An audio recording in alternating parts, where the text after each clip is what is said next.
Let your money work for you. Welcome back to Free to Be, guys, and today we're going to be talking about the difference between active income and passive income. So let's get started.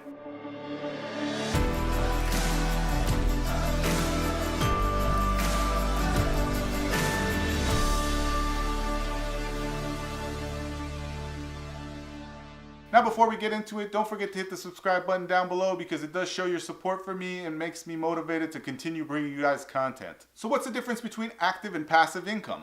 Well, active income is any kind of income where you have to actively go out there and work for.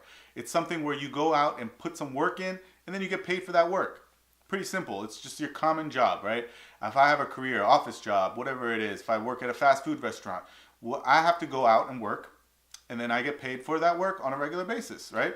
On a bi-weekly, monthly, whatever it is, you're getting paid for one piece of work that you're putting out there. That's active income.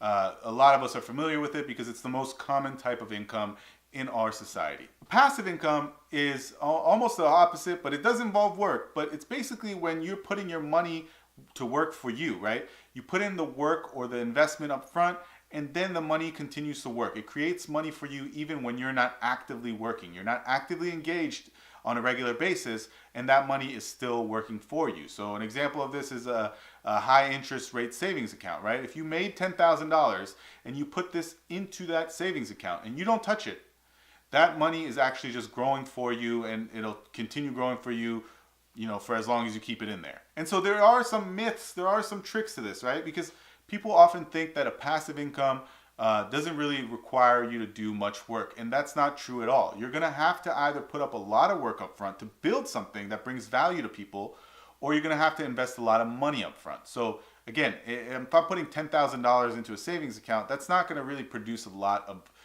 interest for me. But if I, turn it into $1 million and put it out there, then maybe I'm starting to see some actual results in that passive income source. The same thing goes for building a business, guys. If you're going to build a business, you're going to have to put a lot of time up front to create a product, to create a brand, whatever it is, and then you put that out there and then you start seeing the results.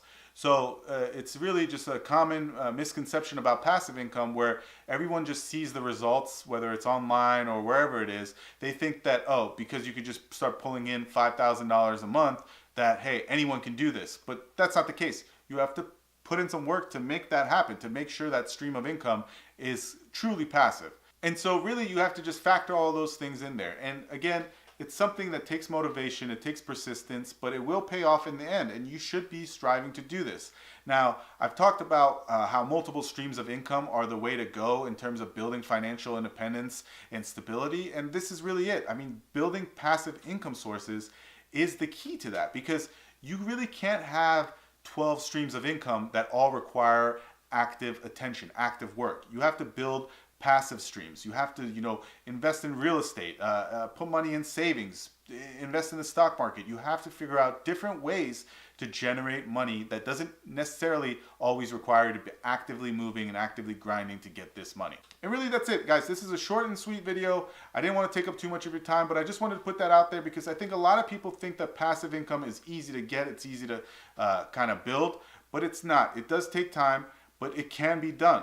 And that's all I wanted to tell you guys about. So thank you again for joining me. If you like this video, don't forget to hit the thumbs up button down below, and we'll see you next time.